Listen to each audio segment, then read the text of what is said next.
What they do is they knock the tower down, they demolish it. And this cast and steel bell moves up there, down, so the rectangular window there below the clock face, moves that level right there, and that used to be the very top of Independence Hall.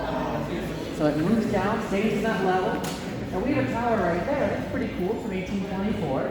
But this bell does not go back up into the street tower. It stays in that brick area right there, where it will eventually fracture, be repaired, and then fatally crack again in 1846. So, yes, it was in that space. No, it wasn't in that tower. Things of that nature. Thank you. It's another bell up there. Yep, that's the Centennial Bell, put up there in 1876 for the nation's 100th birthday. That bell up there, it still rings every hour on the hour for how many hours? So it'll ring here one time in math minutes at 1 o'clock. Awesome. Okay. That's February 23rd, 1846. Yeah. So we think the first fracture happened sometime in but we know February 12th, 1846, they're going to repair it. That's the big gap in the middle.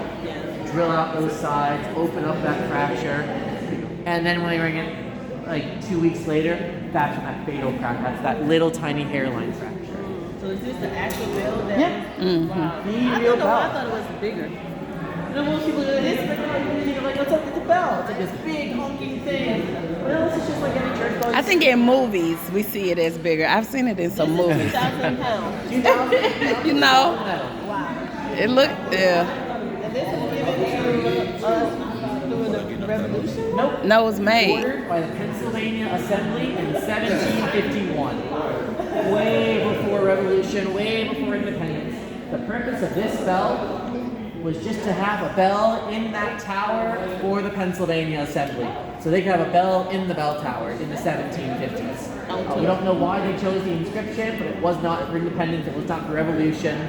But the bell that gets here that they ordered from the Whitechapel Bell Foundry immediately cracks. Yeah, it was If you made. get something in the mail and it's broken, what do you do with it? Send it back. You send it back. Now, you could send this bell back all the way over to London again.